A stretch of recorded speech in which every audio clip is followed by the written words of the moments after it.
A well-known and extremely successful businessman, Rafael Alvarado owned a series of hotels.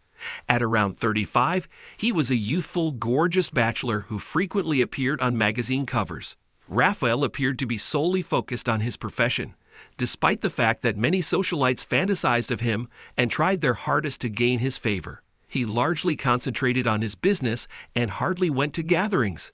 He grew his capital every year, making him an even more appealing capture. Rafael was more than happy with his lot. He occupied large flats on the top floor of a huge penthouse in the heart of the city, where a daily cleaning was done by an old maid. She prepared delicious meals, washed the laundry, and attended to the affluent businessman's daily necessities. He would have cocktails and watch the nightly city lights from his favorite chair beside a wall-sized window after he got home from work. Rafael also frequently reads in the nights, which is a hidden hobby that he has never disclosed in interviews.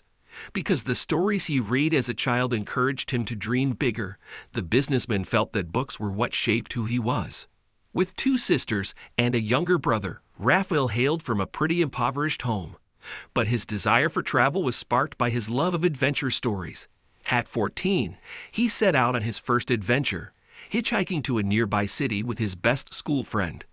After spending the night at one of the smallest motels on the city's outskirts, Rafael came to appreciate how great it was that there were lodging options for tourists to recuperate after their travels. At that point, he began to envision his own hotel developments. He had several hotel designs in his head. One was to be found underground, one in a mountain, and one in a huge tree.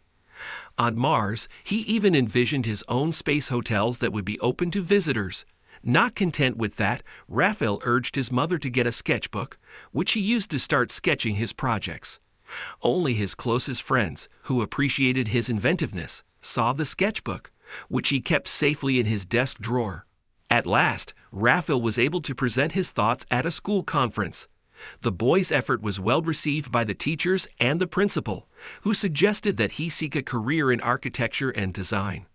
The boy began getting ready to go to college after expressing his gratitude to them. Although Rafael's family didn't think he could succeed in his plan and secure a scholarship, he worked hard and frequently stayed up late studying. The child would simply shake his head and go back to his books and notebooks when his buddies knocked on the door while holding a soccer ball. From books, Rafael already knew that only perseverance and determination would help him achieve his goal, and indeed he succeeded. He was admitted to the architecture university in the design faculty. His parents couldn't believe it for a long time, but they were very happy and proud of their son. Rafael threw himself into his studies. It was then that he met Sarah, a beautiful tall girl with blonde hair. She seemed like a gray-eyed angel to him, and Rafael fell madly in love with her. With his scholarship money, he bought flowers, chocolates, and took Sarah to the cinema and theater. The girl condescendingly accepted his courtship. She came from a very wealthy family and studied in the paid department. Rafael completely lost his head and even forgot about his studies for a while. However, for Sarah, his love was just a game. When she grew tired of pretending, she stopped answering his calls and started dating one of the most popular guys in the faculty, a rich and arrogant macho who was the object of many girls' dreams. Rafael's heart was broken, and he vowed to do everything possible to become rich and prove Sarah wrong. "I swear she'll regret it when she finds out how great I am," he said to his best friend, who also studied on a scholarship like Rafael. His friend just nodded, not believing it was possible. However, Rafael kept his word. He graduated from university with honors, and he was immediately offered a good job. One of his favorite professors put in a good word for him. The company where Rafael started working was one of the leading construction companies in the country, which collaborated with other countries. Over the course of 2 years, Rafael traveled a lot for work, gaining new experiences, valuable contacts, and expertise. After his contract expired, Rafael left the company that had taught him everything he needed and started his own business. Initially, it was very difficult for the young man, and he was even ready to give up, but the thought of Sarah, to whom he had vowed to prove himself, often prevented him from doing so. Finally, Rafael's persistence paid off, and his business began to thrive. He started collaborating with new business partners, and together they launched their first major project, constructing a glass hotel on the roof of a skyscraper in the city center. Then there were other interesting ideas they brought to life: a ship-shaped hotel, an octopus-shaped hotel on the seashore, and a hostel inside an airplane. Many of these projects originated from Raphael's sketchbook, which made him very proud. This is how he became a wealthy businessman admired by many young beauties, though he had little interest in them. Alvarado did not intend to stop there. He wanted to bring new ideas to life and travel the world. One evening, as Raphael was sitting in his favorite chair with a book, his business partner, Victor, called. They were the same age and communicated like best friends. They used to dine together often and spend weekends in interesting places. But then Victor got a girlfriend named Isabella, and he began spending most of his free time with her. This didn't bother Raphael at all. He took such things philosophically. "Listen, brother, we have a chance to reach a new level and make good money," Victor said as usual, without greeting. He always got straight to the point, considering formalities a waste of precious time. How? Raphael immediately engaged. For him, business had long become an exciting game in which he would never pass up the chance for a new upgrade. One of the major foreign businessmen, Alessandro Rasso, is interested in our hotels. He wants to build something similar in his country. Moreover, he is extremely intrigued by your imagination and would like to collaborate with us on a long-term basis to create a couple more unique projects. However, after studying his history, I can confidently say that if he is satisfied, he won't stop there. So, as you understand, brother, this is a big fish. We can't miss this opportunity. Excellent, Raphael replied. Did you tell him we're in? Victor hesitated for a moment. That's the thing, brother. There's a catch here, he finally said. What? I'm sure we can solve any issue. Victor cleared his throat. It's very delicate, he began. Alessandro Rasso has a fiancée. I'm very happy for him, Raphael smiled. And he is very, very jealous, Victor concluded.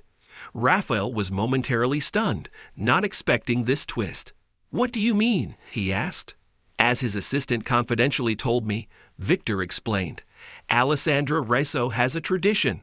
For business to go well, he periodically meets with his business partners. From what I understand, this happens almost every week. Oh, heavens, Raphael groaned. Where will I find the time? Yes, Victor nodded. And that's why Alessandro is very interested in each of us attending the business dinners he organizes, with a girlfriend. Better yet, with a fiancée. Even better, with a wife. Raphael laughed. As for me, everything is clear. Next week, I'm going to propose to Isabella. Victor confessed sincerely. But what about you? An incorrigible bachelor, Raphael thought hard. Do you have anyone in mind? Victor asked cautiously. Not yet, but I will, Raphael quickly replied. Business always came first for him, and if he needed a fiancée, he would get one as soon as possible. Excellent. Then I'll tell Alessandro that you'll come with your beautiful, dark-haired, blue-eyed friend. Raphael was taken aback. Why exactly like that? I think such girls suit you, Victor replied with a laugh. Maybe he's right, Raphael thought. Remembering Esmira, he sighed. In any case, arrogant blondes definitely don't suit me. The next morning, the first thing Raphael did was contact his assistant.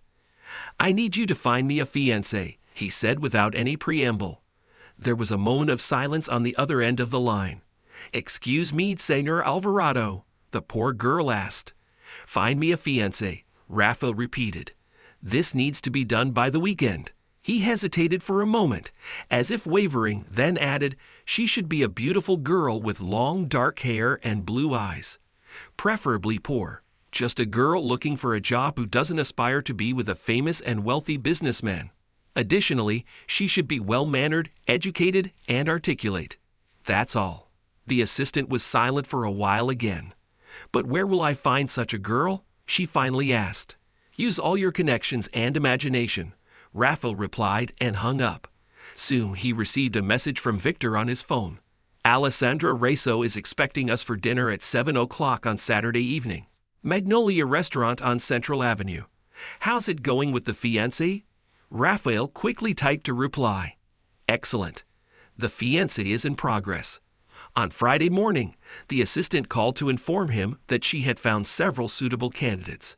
In your opinion, do you want to meet them personally to understand who you'll be dealing with, Señor Alvarado? She asked. Raphael decided it was necessary.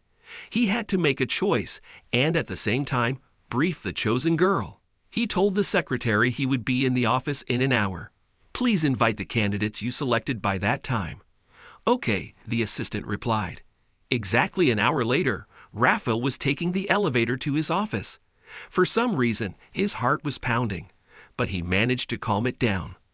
After all, he was not expecting dates but business interviews, even if with a potential fiancé.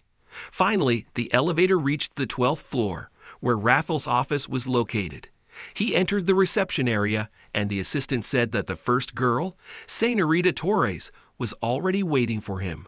Nodding, Raphael entered his office and saw a girl with long dark hair braided into a plait. She was wearing a gray suit, a jacket under which a white blouse peeked out, and a long skirt. Black shoes with low, stapled heels completed the strict outfit. The girl looked at him, and Raphael noted that the assistant had meticulously met all his requirements. His potential fiancée had blue eyes. He decided to make sure the girl could hold a conversation and spoke to her. Señorita Torres, it's a pleasure to meet you. I am Raphael Alvarado. The girl stood up, and they shook hands like true business partners. In the process, Señorita Torres blushed deeply, which in turn embarrassed Raphael. Now I will briefly introduce you to the matter at hand, and then ask a few questions, if you don't mind, he said quickly to hide his discomfort. The girl nodded.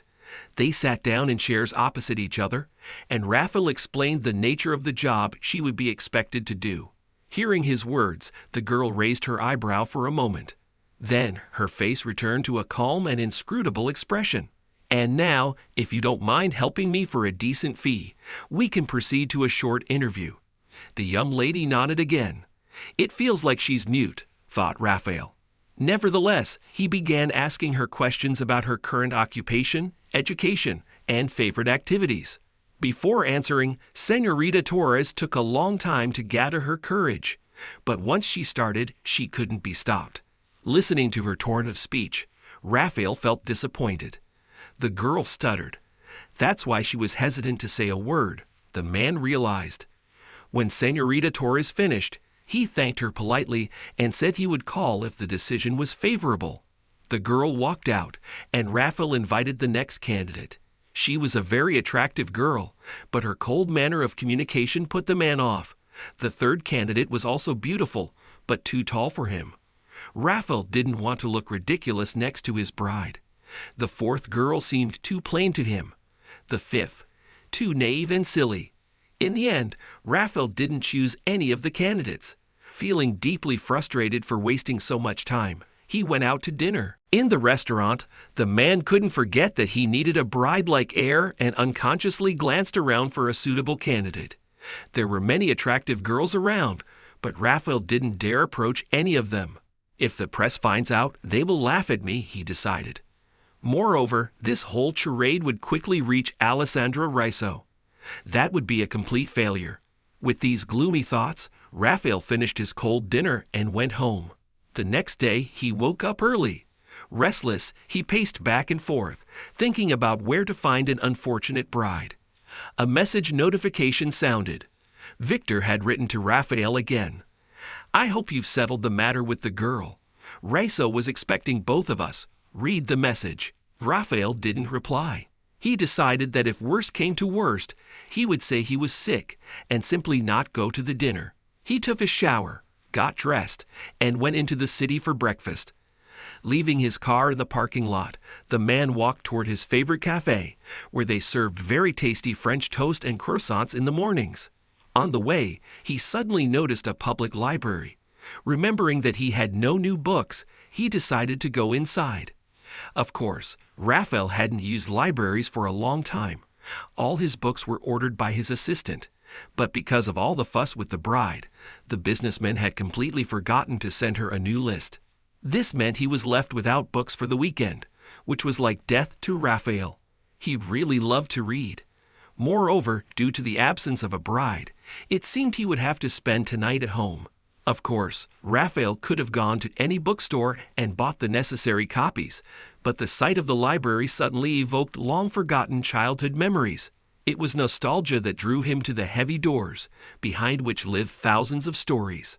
Raphael pulled the door open and inhaled the unique scent of books with pleasure. He once again felt like a child, standing on the threshold of new, unforgettable adventures. Entering the hall, Raphael climbed the wide white staircase and walked into a room filled with many bookshelves.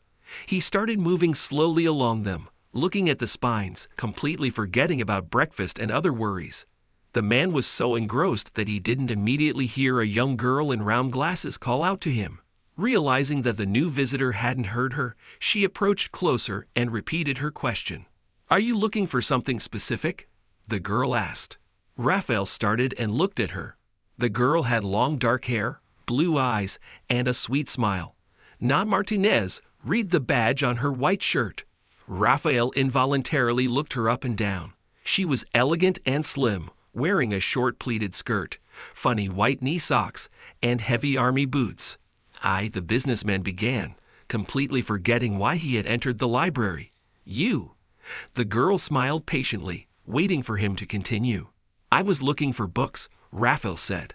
"Oh, that's wonderful. You've come to the right place. We have many," the girl joked sweetly. "Maybe you have specific preferences?" Raphael couldn't focus on the conversation. All his thoughts were consumed by the upcoming dinner. What if I asked this lovely librarian to be my date for tonight? I wonder how she will react. He felt himself sweating all over. Oh, why wasn't he Victor? Victor would immediately use his charm to win the girl over and easily take control of the situation. Raphael was different. He always found it hard to meet new people.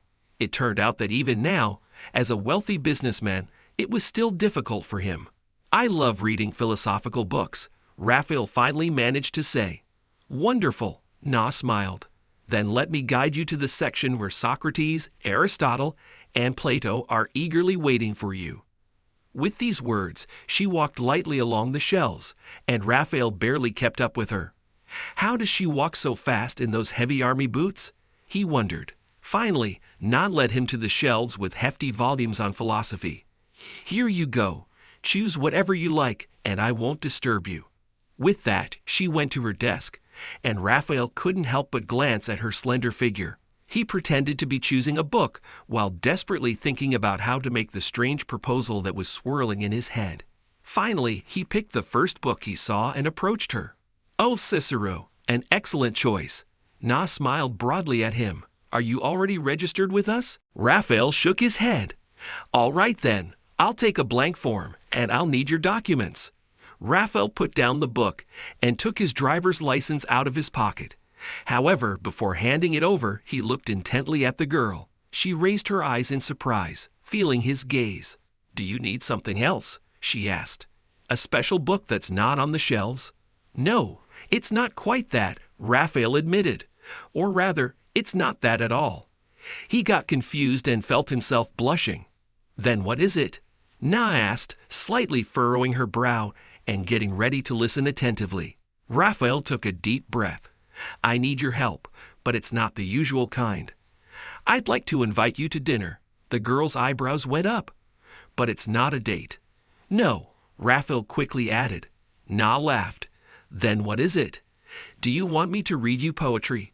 "No, it will be a dinner with my business colleagues." The man admitted. "Everyone will be there with their girlfriends and fiancés and I." "Oh, that's what it is," Na guessed and quickly finished for Raphael.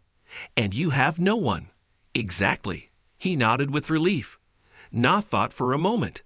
"And when is this dinner?" she asked. "Tonight," Raphael replied. His heart skipped a beat. He was afraid she might be busy, but Na smiled again. "Strangely enough, I am completely free this evening." Raphael felt relieved and very happy. "Great," he smiled. He inadvertently looked Na over again. Do you have?" It was terribly awkward for him to say it out loud, but the girl guessed everything again. "An evening dress?" she asked. Raphael exhaled and nodded. I think I can handle that. Na nodded. If you need to buy something, I'll cover it, Raphael quickly said. Here's my business card. Just send me the necessary amount in a message, and I'll transfer the money. Na took the business card and glanced at it. At that moment, Raphael's phone rang, so he didn't notice how the girl's face darkened in an instant. It was Victor calling. Raphael moved towards the bookshelves and answered the call. Well, brother, you didn't reply to my message. Did you manage to find a bride or not? Victor, everything is fine, Raphael answered quietly. I will be with you in the evening. Why are you whispering? Victor was surprised. I'm in the library, Raphael replied, and without waiting for a response, hung up. When he returned to Na, she had already filled out the form. She handed it to him for his signature. At that moment, there was not a trace of a smile on her face. She seemed to be remembering something intently. So we're meeting at the restaurant in the evening, or should I pick you up? Raphael asked. Oh, that's not necessary, Na replied. I'll take a taxi. Write down my number. Raphael nodded and entered the number she dictated into his phone. Then he took the book from the table and said, I will send you the restaurant address and dinner time in a message. Na nodded reservedly in response. Raphael headed for the exit with a strange feeling that something had changed about the girl. But what exactly? He felt that the warmth had suddenly been replaced by coldness, and the friendly smile by strictness and even severity. But what could be the reason? Perhaps the girl just needed to get back to work. Raphael shrugged. In any case, the task was done. He had found a suitable bride and could now go to dinner with Alessandro Rosso without worries. So why fret over trifles? If Na didn't smile at the end, it didn't mean he had done something wrong. Calming himself with this thought, Raphael decided to forget about the last unpleasant feeling and focus on the upcoming matters. He finally had breakfast, then called his personal stylist and scheduled a meeting. At the dinner, he had to look his best, he decided. Closer to noon, he received a message from Na. She sent him a photo of a beautiful evening dress. It was bright red, and Raphael involuntarily imagined how good it would look on her. However, when he saw the price tag, the man coughed. The dress cost a fortune. Despite being more than wealthy, Raphael never allowed himself to throw money around recklessly. Most often he bought the most ordinary things, went to trivial cafes, and felt perfectly fine about it. Thanks to his poor childhood, he knew the value of money all too well.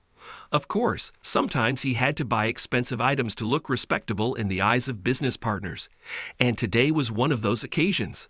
So he transferred the required amount to the account not indicated in the message and later paid for equally expensive shoes and a handbag. This girl decided to prepare thoroughly, the man thought. At exactly 7 in the evening, Raphael parked his car at the Magnolia restaurant. He got out and glanced at his reflection in the bright window of a nearby store. He was wearing a light suit, a white shirt with a bow tie, and leather shoes. Everything fit him perfectly. Raphael adjusted his expensive watch on his wrist and headed to the entrance. Victor and his girlfriend, Isabella, were already waiting for him at the table. Both looked more than splendid. Isabella was wearing a green velvet dress with an open neckline, and a pearl necklace adorned her neck. The girl had gathered her reddish-brown hair into an intricate hairstyle at the nape so that several wavy strands fell across her face. "Hello, friends," Raphael greeted the young man and woman. "Hello, brother," Victor greeted him. "You look great. But why are you alone?" "My bride will arrive by taxi any minute," Raphael replied. "And where are Alessandro and his dear lady?" "They're delayed," Victor replied. "There's a small traffic jam at the entrance to the city. Ressa wrote that he will be here in 3 minutes. Raphael sat at the table next to Victor, took out his phone from his pocket, and texted Na. "Are you on your way?" She replied, "Yes, I'll be there in 5 minutes." "Great, I'll be waiting at the table," Raphael responded and put his phone away. Victor said something to Isabella and then turned to him. "Listen, brother, in our business dealings, everything has always been clean, right? We haven't broken the law or anything like that," he asked anxiously. "As far as I know, no. But why are you thinking about this now?" Raphael wondered. Victor nervously tapped his fingers on the table. I heard that Reso is very picky about such things. He himself is extremely honest and demands the same from his colleagues and partners. If our company has ever been involved in any dubious dealings, he will immediately refuse to cooperate. Raphael thought for a moment, trying to recall anything. I've always tried to conduct business as properly as possible, unless there's something I don't know. Victor nodded. Then I think everything will go perfectly. Of course, unless your fiancé decides to ditch you. He laughed. But Raphael was not in the mood for jokes. He was looking at a couple slowly approaching their table. He had only seen the man in photographs before, and it was Alessandro Raso, a well-known businessman and their potential business partner.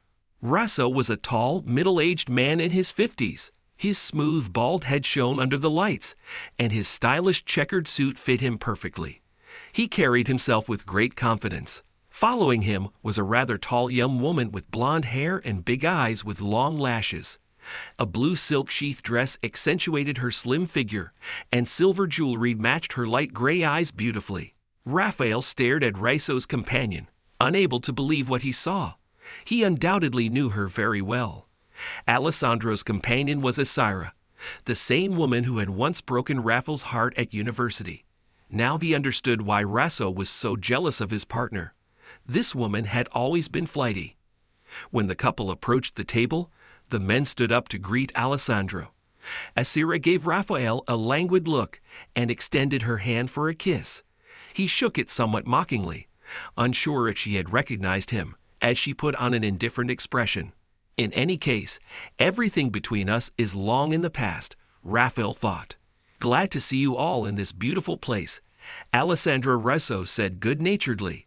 My respects, Victor, Isabella, Raphael. He smirked. Oh, Raphael, why are you alone? Where is your fiancé? Victor said you would come to dinner with a lovely blue-eyed angel.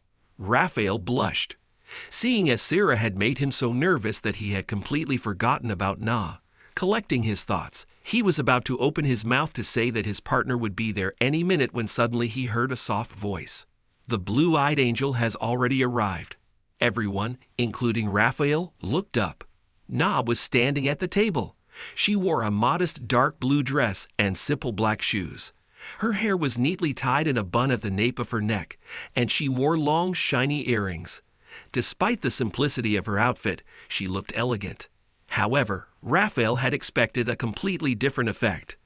Why didn't she come in the gorgeous red dress I bought? He thought. Nevertheless, he stood up and put his arm around Na. She exuded a coldness, but Raphael had no time to think about it. He seated Na next to him and smiled at everyone present. This is Na, my fiancée, he said. The girl smiled with dignity. Oh, she is indeed lovely, despite her rather restrained tone, Alessandro commented. I'm not used to luxury, Na replied. Commendable, commendable, Raso responded. Raphael smiled awkwardly. He didn't understand why Na was acting this way, but he knew the only thing he could do was play along with the game, one whose rules no one had explained to him. Victor was watching him intently. Raphael noticed that he also didn't understand anything and was, therefore, worried. Alvarado tried to reassure him with a look, but he wasn't sure if it worked. The waiter approached, and everyone started ordering. Asira ordered shrimp and champagne. Reso supported her, and Victor and Isabella also placed their orders. What will you have, Na? Raphael asked. I think I'll go with plain rice, the girl replied seriously. Plain rice? Alessandro laughed. Raphael, are you not letting your fiancé eat properly? Raphael blushed, feeling embarrassed. No, I would never.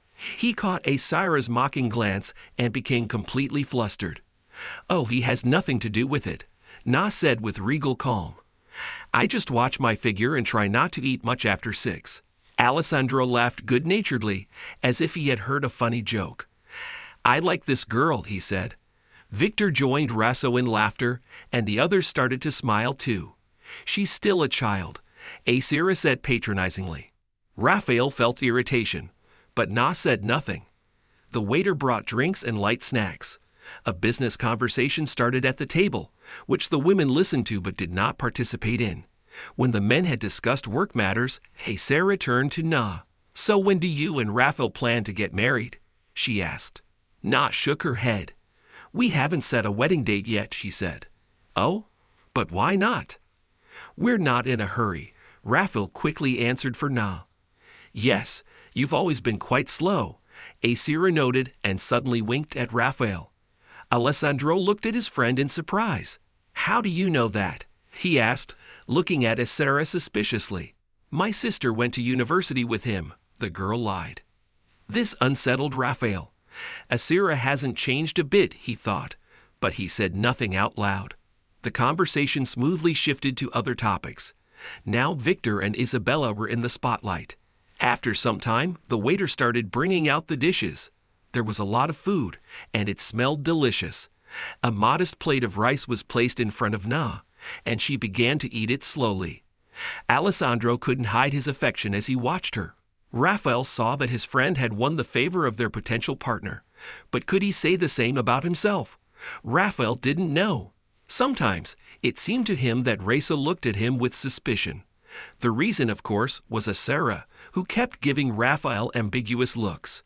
Na noticed this too, but chose to remain silent. Finally, the conversation turned to the future joint project.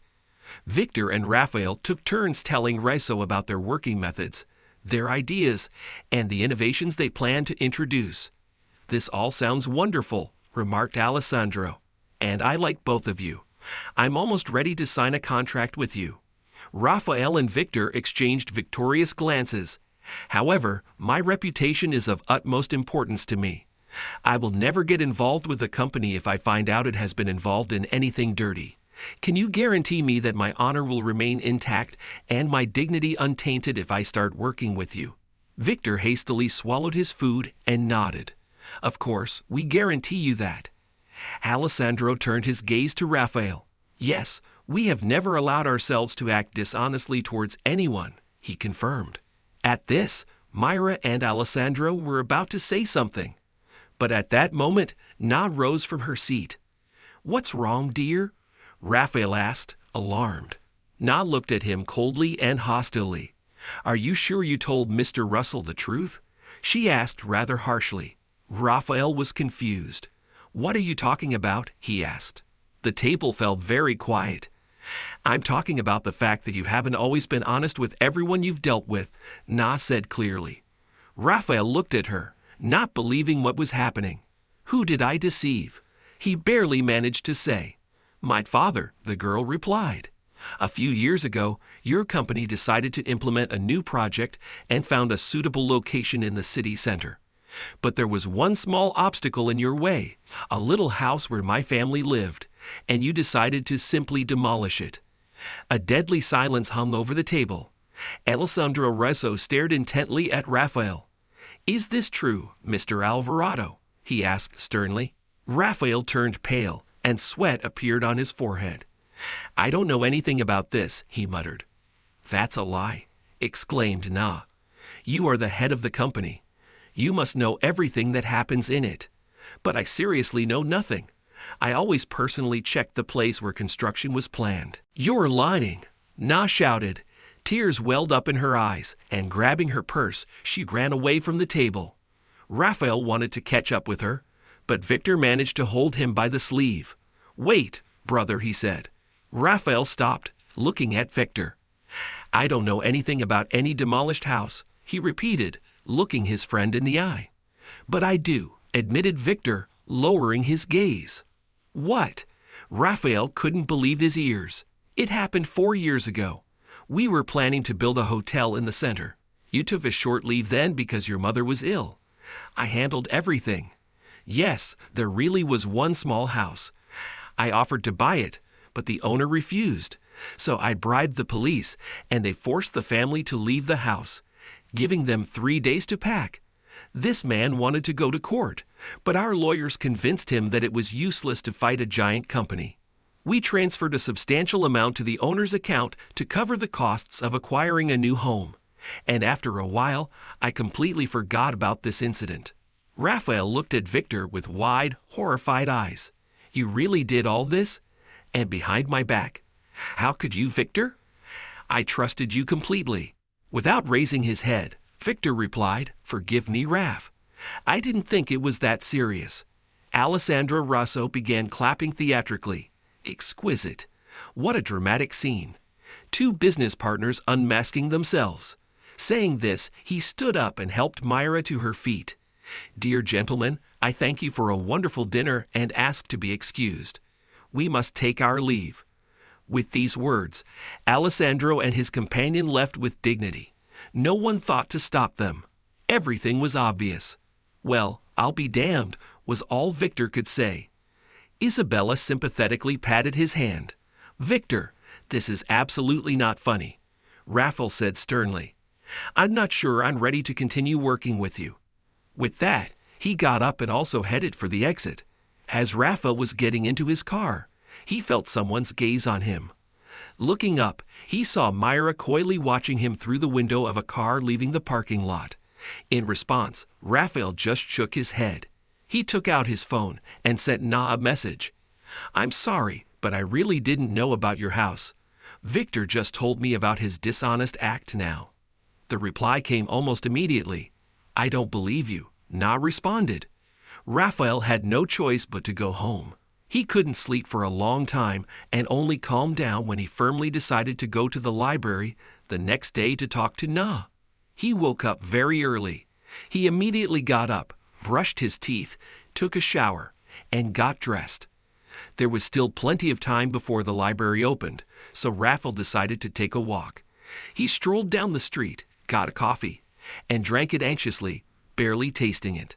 Half an hour before the library opened, he was already standing at the entrance. Finally, he saw Na.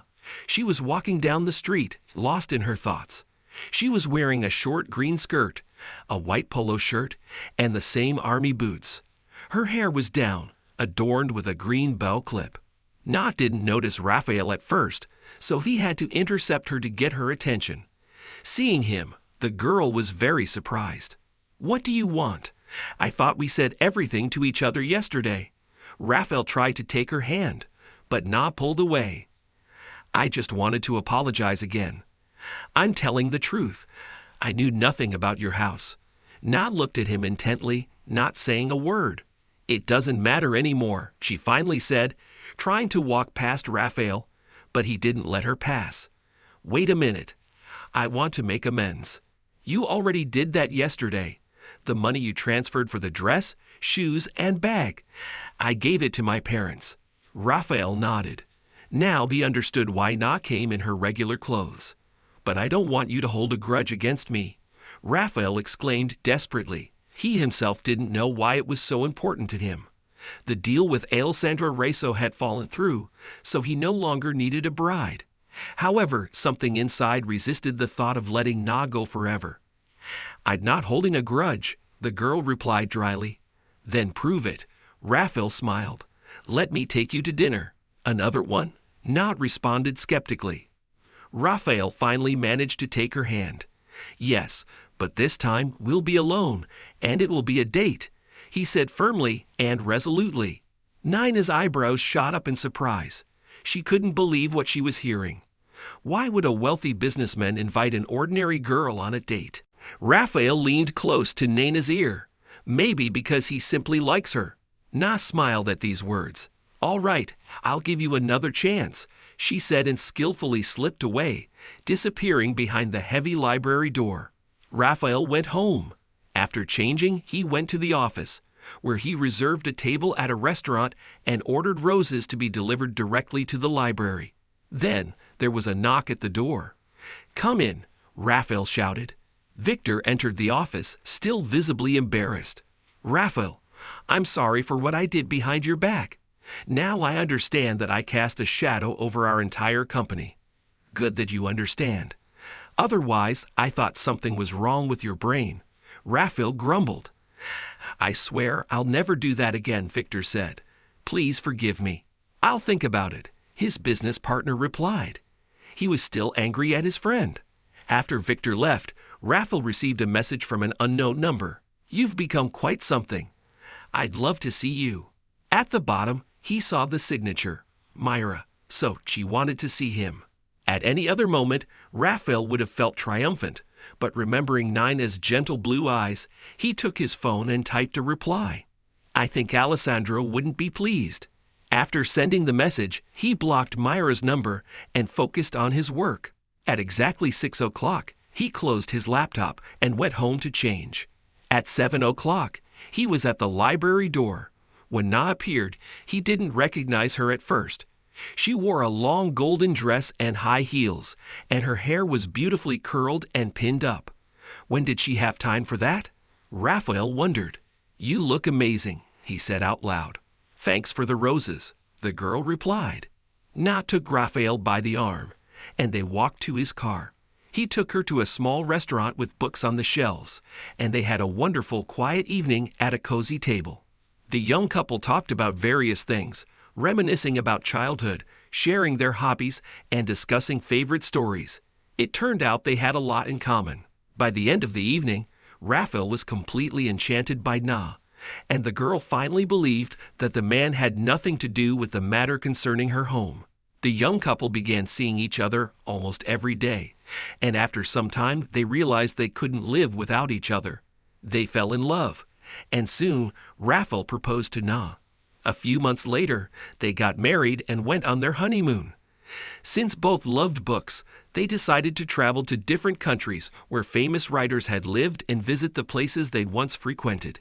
The trip was successful and brought the young couple even closer.